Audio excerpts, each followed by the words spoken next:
Hello, and welcome to another episode of eDiscovery Chicks, the podcast about all things eDiscovery and legal tech, hosted by two gals who are absolutely humbled by how much our flock has grown in the last 2 weeks. Anyways, we're your hosts. That's Bree. And that's Angie. And today's episode is going to be starting a new series about the Whoop. EDRM. Don't worry, it's not going to be boring, I promise. I mean, how could it be, really? But Angie's We gonna would tell you- never. Exactly. And Angie's going to tell you more about that in a minute. But before we get started, we want to recognize the undercover chick, Megan Odom. Thank you so much, Megan, for all your hard work. She is our social media guru and helps us with all the dynamic ideas all the time. So if you want to check out her work on LinkedIn, please feel free to visit our page.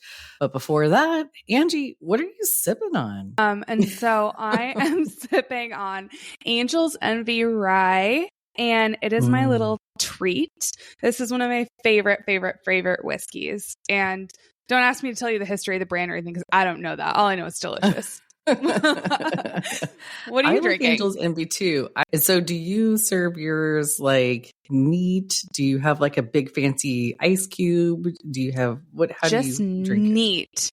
Okay. You know? Wow. Just You like might throw straight some from the chest hair earth tonight. Just raw whiskey. Nice.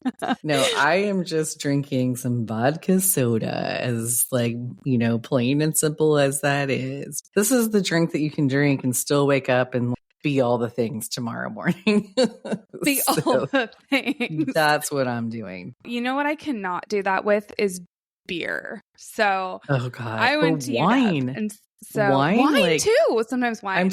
I don't know. It's like all of a sudden I got to a certain age and it's like, whoa, wine is totally kicking my ass right now. Like, how did that happen? The sugar and the acid, it kills me. Yeah. Anyway. Well, stick to vodka. You'll be all right. Yes. Listeners, if you take anything away, stick That's to the moral vodka of the and story whiskey. Yeah. So this podcast is not actually about how to avoid a hangover. Although if anyone figures that out, please tell us. Yeah. We are going to actually talk about eDiscovery at some point on this podcast. So, which Bree, is probably the reason why we drink. Yeah, one of them. Today was a public transportation day, though, so that's partly why I'm drinking. I need to hear more about this. So I take the bus. If I drive into work, it takes 10 minutes. If I take the bus, it takes 45. And so and every time I take the bus, I'm sacrificing. And so I'm going to buy a fancy coffee as a treat to myself because I saved $20 on parking today. And so I deserve $20 worth of fancy coffee today. Right. So it kind of defeats the purpose of saving money. So I leave for the bus this morning and it's 35 and sleet rain. Right. And so I trudge my sad little ass out to the bus stop and I sit there and I wait in the rain. And the bus is 10 minutes late. And so I'm sitting there just and I can see my house from the bus stop and I'm like, it's so warm. It's so nice and warm in there. I didn't even see my daughter before I left. I could still be in there. This shit is late. I would have been at work by now. That's how long I waited at this bus stop if I'd driven. So I get on the bus and it's 6:45 in the morning. I sit down. I'm like, it smells like a frat house in here. And something hits the back of my foot. And I look down and it's a 40 in a paper bag. And I was just like, oh, okay. So I get off the bus downtown. And this lady just screams at me. And she's like, you bitch. And I was like, oh my God. And then she just walked away. And I was like, and one more fancy coffee. I deserve one more fancy coffee today. So I get my first fancy coffee of the day. And I walk into my office. And I feel very protective of this coffee because it's the best latte. This is my beacon of light when I take the bus into work. But again, it's pouring down rain. And so I'm traipsing to work and someone speeds past me and there's a puddle. They drive through the puddle and spray puddle water on me and it gets in my beautiful, fancy latte. But I've come too far, right? I can't go back and get another one, but I also can't drink street puddle water coffee. And so I had to settle for this sad coffee in the office. And those are my first world problems. How are you doing? How was your transportation today? Oh man. Well, I didn't have to go anywhere. I mean, I went from the bedroom to to my office. Yeah. I mean, to be fair, I am very dramatic about taking public transportation because it's a very minor inconvenience for me. And in fact, like, it's probably good for me because I walk more and I like get out in the world and whatever. And I'm just a giant toddler about it. So, I'm off my soapbox now. But we are happy to be back today. Blame the vodka. And we literally are going to talk about e-discovery at some point. One thing we did want to share with you guys, though, is that if you're not aware, so we are posting weekly Learn the Lingo on our LinkedIn page. And we really kind of geared this towards folks that are wanting to learn more about e-discovery. Angie and I both, we've both been in e-discovery for a long time, but we do have a heart for people who are entering into this industry without any previous experience. And I mean, I know when I entered into this industry, there was no such thing as e-discovery. There wasn't like a college course you could take, or at paralegal school, they didn't say like, hey, here's all about e-discovery. It didn't exist. And so a lot of our education has come from others in the field and from each other and from sharing. And so Learn the Lingo is kind of our way of giving back a little bit and helping people be educated about e-discovery, but it's also kind of laying the foundation for some of our conversations that we're going to have along the way. So that being said, today we're going to launch our series of conversations. And Angie, would you like to talk about what that series is going to look like? I really would. So it's almost as if we scripted it that way. No, so I do want to say though, before I like dive into that, yeah, I mean, this whole podcast is sort of premised on like, let's bring e-discovery to people. Let's make it fun. Let's make it approachable. Let's bring alcohol and have some humor and some jokes and some 4-letter words and like make it not this stuffy kind of unapproachable thing. And so that's our mission. We're going to start off with some of the foundations. We're going to start off with the skeleton, if you will, of e-discovery. And we will flesh that skeleton out throughout this series. And so the series is going to be about the EDRM, which is the e-discovery reference model. It's also a nonprofit. It's a resource hub. It's an amazing, amazing organization. But for the purposes of our podcast, we're just going to talk about the e-discovery reference model because that is truly, that's what you build your whole e-discovery program on. And it's really just the rules of the road. So we thought that'd be a good starting point. So, I mean, Bree, where did it even come from? How did we end up here? Who the heck knows? No, I'm just kidding. So the EDRM is what we call from legend and myth. The e-discovery reference model. And it was kind of born out of necessity. We all needed to have an agreed upon workflow. Like, what are we talking about when we're talking about e-discovery? What does it involve? What are the steps of the process, et cetera? So in 2005 is when the EDRM was born. And since then, it's been tweaked a bit, not too terribly much, actually. And it's changed ownership a couple of times. But the last time that it was updated was last year, actually. And the most significant update was the info governance part of the EDRM, which is at the very beginning. And so that's the part of the workflow that's dealing with data retention, data privacy, kind of the governance of your data. And we are going to talk about that step, but we've actually made a decision that we're going to talk about that step at the end, because me and Angie, we're just kind of backwards people. we are flip side upside down sometimes, but we felt like it would make more sense to kind of go over the info governance portion of the EDRM once we've covered the other stages of that workflow. So Angie, what are the other stages of the workflow? Yeah. So, okay, first of all, we're going to link to this in our show notes.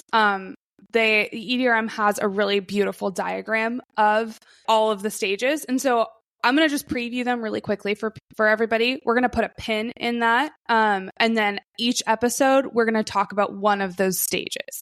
So the first stage that we're going to talk about, and the subject of today's episode, is identification and preservation.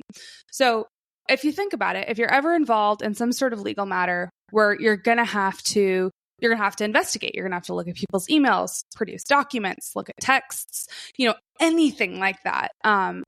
You're going to have to figure out what data you need to look at and who you need to get it from.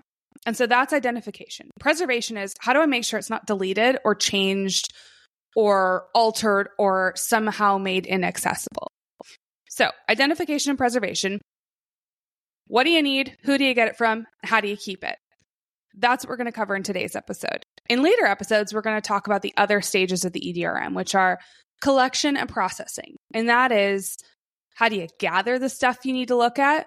And then processing is, how do you render it into something that you can review? How do you make it not just like computer gobbledygook code? How do you make it something that looks like an email when you go to review it? The next stage is review and analysis. That's where you actually go through all the stuff that you've collected and processed, and you figure out what it means in the context of whatever you're doing, whether that's an investigation, a lawsuit, response to a subpoena, what have you. Next stage is production. Oftentimes, if you're doing one of these if you're gathering documents and reviewing them, you're going to have to turn them over to somebody. Maybe that's the other party in the lawsuit. Maybe it's somebody else at your company. Maybe it's a government agency. Production is, how do you do that? And it's surprisingly complicated. Like, I'm still learning about that. It's fascinating, but we're putting a pin in it. And then the last stage is presentation. So if you're producing things to the other side, odds are you're going to have to present it in some form or fashion, like at a deposition, in a trial, in a hearing, in front of a board of directors, what have you. And so that part of the EDRM is, how do you present things in a persuasive way? How do you make them appear in front of your audience? What are the things that you need to consider in order to make your presentation effective for whatever purpose you have? So those are the stages of the EDRM. To recap, we have phase 1, InfoGov, phase 2, identification and preservation, phase 3, collection and processing, phase 4, review and analysis, phase 5, production, and phase 6, presentation. And Bree is about to shit her pants right now because all I do is talk in bullet points. I was like, and that concludes today's episode of the eDiscovery Check. Concludes today's presentation. And good night. No, that was a great explanation, Angie, and thank you. Hopefully that was helpful for those that might not understand what the EDRM is, and a good reminder for those of us that do. And the reason why we decided that we were going to kind of stage our series based on the EDRMs, not just for educational purposes, but we're actually trying to make sense because, Angie and I can go off on a million rabbit trails forever in a day and talk about all kinds of things. But we felt like it would be great to follow kind of the workflow of what we do for a living, right? And as we go along the way, we'll be sharing some expert advice, opinions, insight. I mean, I know Angie and I are super smart and brilliant in all the ways, but wonderful, we actually perfect, should run this whole country.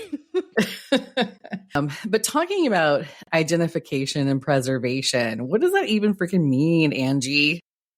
Ooh, okay. So like I said, identification is figuring out what data you need and who you need to get it from. We're going to dive into like a little bit more detail on how you figure that out in a couple minutes. But basically, that's what it is. And then preservation means, how are you going to actually make sure that that data is available to you? Are you going to lock it down in place? Are you going to collect it in order to preserve it? How are you going to go about doing that? In the old days, we just make photocopies of everything, but it doesn't quite work that way anymore. So that's like a high level overview of what those two things are. Thanks for that. And I think it's important to mention that the whole workflow of the EDRM kind of launches based on an incident, right? It's going to either be that we enter into litigation, or we've been served a subpoena, or we have reason to believe that there is an employee incident, or there's bad behavior. There's people stealing people or things from us. There's allegations that have been someone. Made. We want to sue someone, whatever. But there's some initiating action, and sometimes it's just even the inkling of a thought that there might be something awry. That is that action that kind of launches this. What is it? The launch. So Bree and I should not run rocket ships. to be No, clear. we should not. Wait, are we supposed to launch this? Like right now? Oh God, I haven't had my now? coffee yet. I took the bus here. I'm not mentally prepared for it today. That's an initiating event, right? You're going to have an initiating event that starts the whole workflow. And so when we talk about identification and preservation, we're identifying who are the people that are involved. If we're suspecting that someone is stealing from us, for example, who is that person? Who are they talking to? What are they stealing from us? You're quite fixated on theft. Is everything okay with you? I am the most cynical, crazy person. Because I have done a lot of internal investigations, and it turns you. I will tell you, it's like I have PTSD, so I just assume everybody's trying to steal everything all the time. But anyway, whatever that is, whatever the case might be, maybe it's a subpoena and it's super vanilla. So maybe that's the event that kind of launches the EDRM, right? And so who is involved? What record? Where are the records? Who do we need to contact? Who do we need to tell that they need to preserve all of their communications and all of their data? Those are the kind of questions that start running through your head at the very beginning of the EDRM. So why do we even care, Angie? Like, why do we do this to begin with? What happens if we don't? Yeah, let's back up. Why give a flock? Yeah, why give a flock? Sorry, the e-discovery checks puns. They're just going to keep coming, folks. So buckle in. So there are a couple of reasons. So the big one, and I think the one that most people know about, is that spoliation, that is the deleting data, that can actually land you in pretty hot water.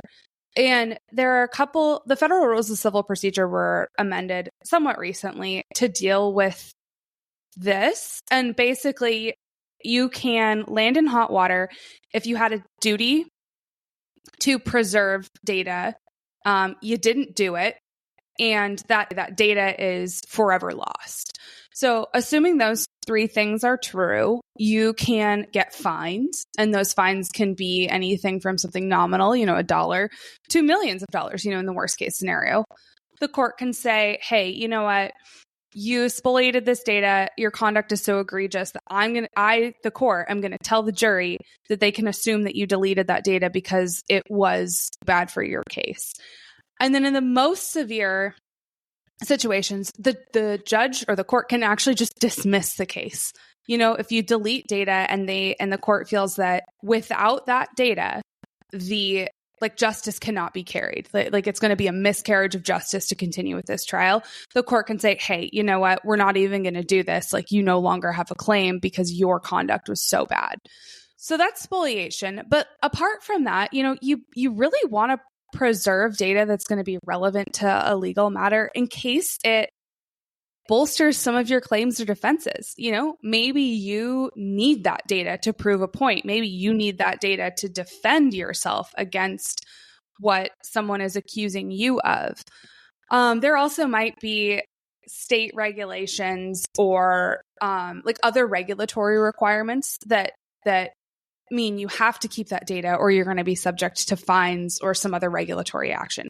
So basically, there are a shit ton of reasons to care about this, and you absolutely should. I think it's important to note that it's not only your business that can be sanctioned, it's you as a person that can be sanctioned. So that's kind of scary. The law firm can be sanctioned. Exactly. And you can have reputational harm if you delete data and then it's out like Rudy Giuliani. Now we're talking about it. And you and I don't give a fuck that he was fined $150,000. That doesn't affect our life, but it does affect his reputation.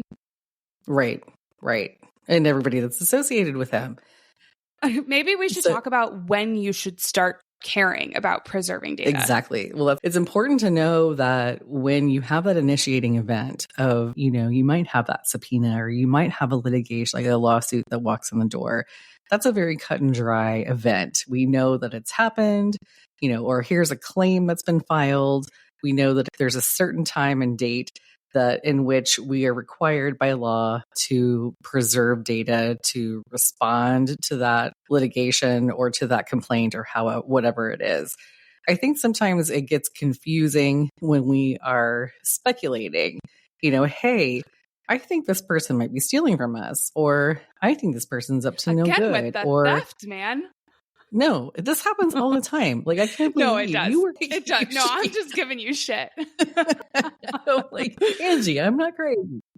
I mean, Oh no, it whatever, I happens. could Let write. me validate you, and then I'll continue giving you shit.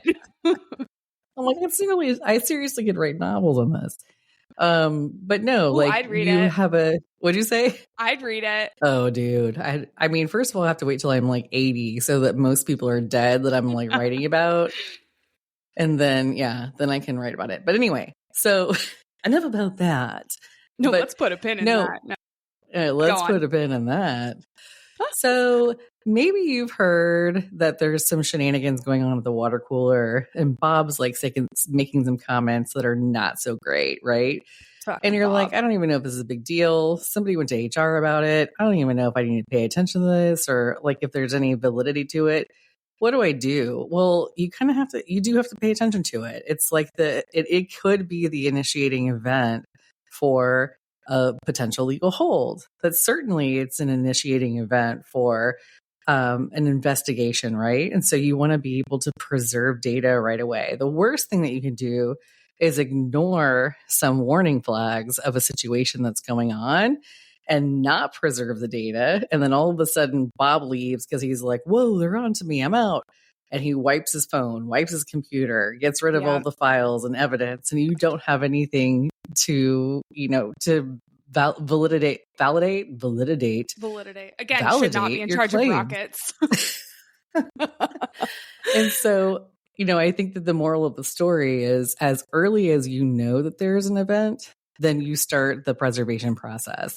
And sometimes whenever it is like a litigation or a subpoena or something very cut in stone like that, you'll start with a legal hold immediately. And a legal hold notice is a notice that goes out to your employees or to individuals who are responsible for maintaining data that could have responsive information that is involved with that lawsuit or that subpoena or is relevant in some way. So they're legally bound to not purge or destroy that data. So when we submit a legal hold notice, it's either going to that custodian, which custodian is another word for an employee or a person that owns that data, or it's going to go to a data steward, which is another way of saying someone who owns that data source. So perhaps they're the administrator of Teams or they're the administrator of Box.com at your company. They might be the ones that are responsible for preserving that data in place so that nobody can purge anything and you're able to have access to all of the information that you may need that might be responsive to that lawsuit, that subpoena, or whatever the initiating event might be that starts that EDRM workflow. Like, first of all, let's put a pin in legal holds. We're going to have a whole episode about it. Don't you worry. But just to flag it, like the legal standard for when you have to start preserving data is whenever you reasonably suspect litigation. And so to Bree's point, that can be an inkling, your spidey senses could go up or whatever. And that can be the thing. It can be a rumor that your chief legal officer hears at a cocktail party. It can be kind of anything. It's an art and not a science. So that's that. And then as far as like who goes about preserving this data, I feel like that can kind of fall into two categories, like in-house or outsourced. So I don't know, Bree, do you want to dive into that a little bit? Yeah, I mean, sometimes it makes sense for people in-house to preserve data. Like if Angie is involved with, some sort of claim and she's got all the emails in her possession and control of this claim, and then we can tell Angie, hey, we're going to send you a legal hold notice. We're telling you that you need to preserve these emails. That's going to be your responsibility. But sometimes you have a matter that's a little bit more above and beyond where it's important that we actually capture somebody's entire computer image or their mobile device image and do a forensic collection of that data. For example, if there's someone who has stolen, goods from us or people from us, if there's somebody who's a wrongdoer and we need to catch them in the act, we need to figure out what their motivations were. We need to figure out what they were doing in certain times or instances. And And we've got to there's get a freaky shit forensic. you can do if you think people have deleted data and you want to do a forensic collection. And I think we'll probably dive into that in a later episode. Oh, but yeah. You can do some Oh, freaky no. I shit. want to super nerd out on it because it's like my favorite thing to do. God, I love it. But there's all kinds of forensics that can be done where you can figure out, hey, did somebody plug in a USB device? Did somebody print something? Did somebody purge Find something? those artifacts. Yes. And so that might be when you want to get an expert involved. Also, you might want to get an expert involved when simply you don't want your employees to sit on the witness stand in the courtroom and say, Your Honor, this is what I found in my investigation, because perhaps that's a liability that you're not interested in taking. So there's a lot of reasons why we might go outside of our own company or our own employees and get expertise and hire an expert service. There's also PI services. I mean, I've had to hire private investigators to help me with some internal investigations and gather data and evidence that then gets used in litigation. That's something that shit that's above is and juicy. beyond. Oh, super juicy. Yeah, I mean, those are types of, instances in which you might hire an outside resource. Mm-hmm. Otherwise, you're looking internally and you're looking at your own employees to preserve their own data, but then you also can, you have your own applications that now they're much more sophisticated than they were 5-10 years ago, and we're able to preserve data in place. And so we don't have to worry about, hey, Angie, save all your emails, all right? We can actually save Angie's emails for her so she doesn't have to be burdened with that obligation. Well, not only that, accidentally but fuck up and delete it. That's where I was going next. It's like, may I strongly suggest that you don't allow your custodians, that is like the people who own the data, you don't allow them to self-preserve and self-collect. Like, you can work with an e-discovery software that will use, there are things called APIs. I can't remember the acronym is, but it's a handshake between the native application. So like, let's take Google, Gmail. Let's take that as an example. There's a handshake between the e-discovery software and Google where you, as the person trying to preserve the data, can go into that e-discovery software and be like, hey, tell Google not to delete this shit. And it does it. It locks it down on the back end. And so if you're someone who's using Gmail and your data's been locked down on the back end and you go in and try to delete it, it'll be like, nah, dog, like that's not happening. So that's an excellent solution. But should we pivot to like the kinds of data sources you might have to preserve? Yeah. And I mean, I was just going to add on to what you're saying, Angie. Yeah, please, yes, and me. Well, first of all, in the very beginning days, boys and girls of e-discovery, nobody had the ability to preserve in place, right? And so we had to trust people, like, don't delete your stuff. And that means that you had to remember, which if you're like me, you forget what happened yesterday and you're like, oh, snap, I accidentally deleted that email and it might have been relevant. Like, it's ridiculous, right? That we would ever expect that a custodian would have the ability to really think about the legal implications of every single thing they're doing and preserve it while also trying to work. I mean, that's just they're ridiculous. Like living their life, doing their job. They're like, okay. Right. Not my problem. And so now we have those resources where we can preserve in place. When we do have software and tools that help us preserve in place, it's important that we understand the defensibility that's there, right? Like, we want to make sure that software and whatever the tools are that we're using are preserving in a defensible manner that we can audit, that we have control over, and that we can prove up in court. What you're saying, Angie, about, what data sources are we talking about? That's huge because there's so many data sources when we tell custodians like, hey, anything that you have that's responsive, make sure you don't delete it. They don't understand all the data sources that really impacts because it depends on whatever. Because we're speaking legalese to them. Yeah. Well, and it depends on like what the matter's all about. Like, you might have a car crash incident and there's all different kinds of things that are involved with what we have to preserve. We have to preserve the dash cam. We have to preserve the phone records of like what the driver called in. Right. Maybe we have a robbery and somebody goes into your house and you're like, okay, let's check the Ring doorbell. Do they have a smart fridge? Right. You might be able to get Right. data from the fridge or the microwave, or do they have an Echo Dot, or what do you call it? A home pod. I mean, all those things, all of your smart devices in your house, they're all storing data, and that data can be implicated in a lawsuit. In the corporate setting, you're looking at people's web history. You're looking at the whether or not they're able to plug in devices. You're looking at their IP addresses. You're looking at, was there mass movement of files? Was there mass deletion of files? Was there visiting websites that are inappropriate? Was there visiting websites where they could have uploaded materials that are inappropriate? Were they shopping? I mean, there's all, yeah. Or were they completely off task and they're not doing their job at all? There's also data sources that like you can't really preserve. So if you think about something like a Salesforce or sometimes Tableau, there are certain applications where the data in them is really dynamic and interactive. And so there are some data sources where the courts have said, okay, look, you can't really preserve this. Like you can't save it, you can't screenshot it effectively because it loses all of its meaning when you do that. And so sometimes if especially in the business context, you might have to offer somebody up for a deposition in order to preserve that data or whatever, because they need to talk about how that system works, how they interact with the data in this way. And so that's a whole other can of worms.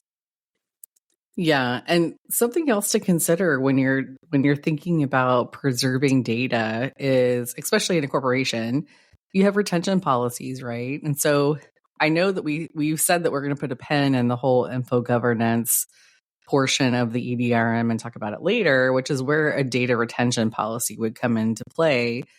But in terms of e-discovery, it's important to know what those retention policies are. Like, if you know that after 90 days, all the email in someone's account is going to be purged, you need to get on that, right? We also, I think web history reporting is also something that gets overlooked and that can easily go off the radar in terms of retention. If somebody is accused of wrongdoing and we don't capture their web history right away, there might only be 30 days, 60 days, 90 days, or whatever that it's available.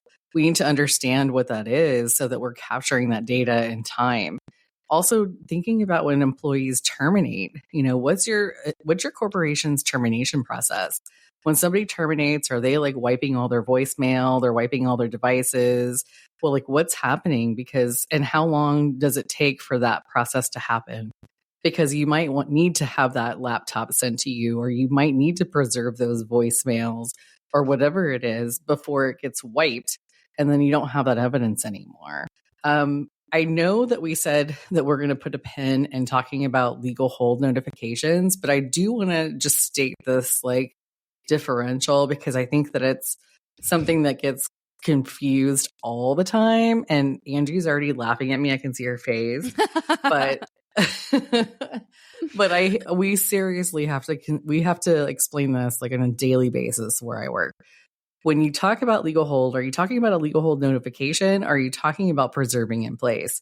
And those two terms get intertwined all the time, because a legal hold notice is actually the legal notice, whereas putting data on a legal hold is preserving data. And that's what Microsoft, for example, might call it when we preserve data in place. So we need to make sure when we're having those conversations between IT and the legal department, when we're using terms like legal hold and preserving in place, that we're all on the same page of what each other means by that, because I can guarantee you that there's a lot of cases where we're talking about two different things. That's a really important point, and kind of dovetails into what I was going to say, which is that in any time when you're preserving data, you have to collaborate cross-organizationally. You have to be able to sync with your IT teams or whatever and figure out if you might both be saying the word legal hold and mean two entirely different things. And then kind of along those lines, it's really important to balance the needs of your business against legal standards and privacy laws. So yes, in a perfect world, in every case, we are preserving every single iota of data. We are boiling the ocean, right? And so if you've got, for example, a case where you have $10,000 in damages, but truly preserving all of the data that could possibly be implicated by that is going to cause $100,000 worth of delays in the business, you're not going to do that because the risk isn't worth it. And so there is always this balancing act of like, okay, where do we draw that line? When is good enough? Enough. Mm-hmm. For sure. And I think also when we're talking about preserving in place, we have to consider like the capabilities of whatever that system is or whatever that data source is, and what our needs are in terms of like what we're legally obligated to do for that matter, right? So you might have, data that resides in an email account or data that resides in box.com or in OneDrive or SharePoint or what have you. And those systems inherently have the ability to preserve data in place. And so you're able to, initiate flags or use software to help you initiate those legal holds in place. But there are data sources, like, for example, on-prem network drives, or, maybe Salesforce, or maybe your document management system, where they don't inherently have that preserve in place functionality. When you have to think about like, okay, well, what do I do? I'll have to collect that data in order to preserve it. So maybe if Angie's involved in some sort of insurance claim, for example, and all of her insurance documentation is saved on a network. No, I didn't say you stole anything. Calm down. But all of her pertinent, information is saved on a network share. It may be that we collect all of that data to preserve it. So we don't have to worry about, well, what happens if the network share blows up or Angie decides to leave the company and purge everything on her way out the door. Like, we don't have to worry about any of her shenanigans. Thinking about strategy, and it all has to do with the type of data source and the capabilities that you have in preserving in place. I think that's a really good thought process to have in this step. So should we maybe talk about some of the policies that can affect what you can actually preserve? Yeah. And I think that each corporation is responsible for coming up with policies to dictate how they handle data.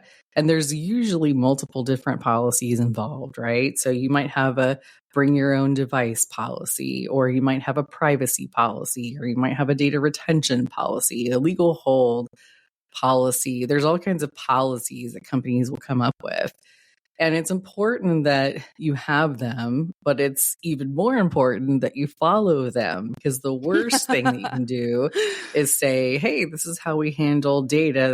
This is what our document retention policy is. And then you absolutely don't implement it and don't follow it. So some things that I've found that are really helpful is to kind of have a multi-layered approach. So number one, you initiate what the policy is. So the policy has to exist. Like, no duh, that's like a no-brainer, right? You got to have the policy. Number two, you got to train people to understand what that policy is. So having some regular training when it's like onboarding, or maybe you have quarterly or biannually training. Please let it be annual. Don't bug me with that shit more than once every 12 months. I'm not doing Calm it. yourself down, everyone. It's important. I mean, make it fun. Me and Angie will record training for you. Meme it. It's super fun. Maybe that's our next job, right? But no. Oh God. But have that training that's available to your employees. And not only are they required to take it, but have it referenced in multiple different places, like to remind them of what their responsibilities are, remind them of what's involved in terms of like, what are the data sources I have to preserve? And what does it mean if I don't? What if I want to be a punk and not follow the rules? Like, you can get fined, Be a punk. And then making sure that you have the software in place to help you. There's a lot of tools available today. Between, Microsoft has abilities, but then there's also other software that's out there on the market today from very reputable companies to help you manage your data. make sure that you're utilizing those tools to the best of your ability. And then also, when we're talking about preserving data, another aspect that we did not discuss today is chain of custody. But that's something that we need to make sure that we are documenting, because we want to make sure, if, for example, if I have to take Angie's computer because she is stealing from us, we knew it all along, and we thought she was cute and funny, but she's really up to no good. We want to make sure it's all a ruse. that we document where her computer's been and who had it, etc. So, oh my God. Anyway, Angie, I think that we've covered a lot of the first stage of the EDRM today. We covered some territory. Identification and preservation. I love What'd it. You say? I said we covered a lot of territory. Should we wrap this up? Yes. So thank you guys for putting up with us tonight and for listening to our ideas. We hope that you've learned something about the EDRM tonight, and we hope that you'll tune in as we follow along the workflow of the EDRM. If there is something that's of interest to you along the way, that's an important topic that you want us to cover, you want to hear our thoughts about it, you want to hear us joke around about it, whatever, let us know. We're happy to have those conversations. Don't forget to follow us. Where can they follow us, Angie? Oh, yeah. Okay. So follow us on LinkedIn. You can find us at eDiscoveryChicks. Subscribe to the podcast and shout us out to your friends and coworkers, but only the cool ones. And we will see you again in a couple of weeks. So thanks so much for listening. Bye. Thank you. Bye.